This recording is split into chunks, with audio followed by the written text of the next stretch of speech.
உடல் நலம் தரும் முருங்கைக்காய். முருங்கைக்காயின் சாறு எடுத்து பசும்பாலுடன் சாப்பிட்டு வந்தால் குழந்தைகளுக்கு எலும்பு பலப்படும். குழந்தைகளின் எலும்பு பலப்பட கால்சியம் ஒரு பெரிய ஆதாரம். முருங்கைக்காயை தொடர்ந்து சாப்பிடுவதன் மூலம் உடலில் உள்ள இரத்தங்கள் சுத்தப்படும். கர்ப்பிணி பெண்கள் முருங்கைக்காயை கண்டிப்பாக சாப்பிட வேண்டும். ஏனெனில் பிரசவத்திற்கு முன்பு பிரசவத்திற்கும் பின்பும் ஏற்படக்கூடிய பிரச்சனைகளை முருங்கைக்காய் நீக்குகிறது. பிரசவத்திற்கு முன்பு முருங்கைக்காய் சாப்பிடுவதன் மூலம் தாய்ப்பால் அதிகரிக்கும். முருங்கைக்காய் சூப் எடுத்துக்கொண்டால் இருமல் மற்றும் தொண்டை வலி, ஓய்வு, நெஞ்செரிச்சல் என எல்லாவற்றைக்கும் உதவுகிறது. முருங்கைக்காயை வேக வைத்து அதில் வரும் நீராவியை சுவாசித்தால் ஆஸ்துமா மற்றும் நுரையீரல் சம்பந்தமான பிரச்சனைகள் நீங்கும்.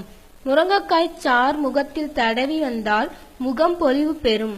மேலும் முருங்கைக்காய் சாறுடன் எலுமிச்சைப்பழ சாறு கலந்து தடவி வர முகத்திற்கு மினுமினுப்பு கூடும். முருங்கைக்காய் ஒரு மனிதனின் உள்பசியை அதிகரிக்க உதவும்.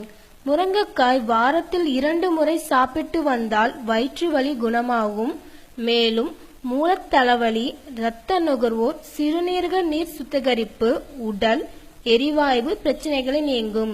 உடலில் உள்ள வெப்பநிலை அதிகம் கொண்டவர்கள் முருங்கைக்காய் சாப்பிடுவதன் மூலம் உயர் வெப்பநிலை குறையும்.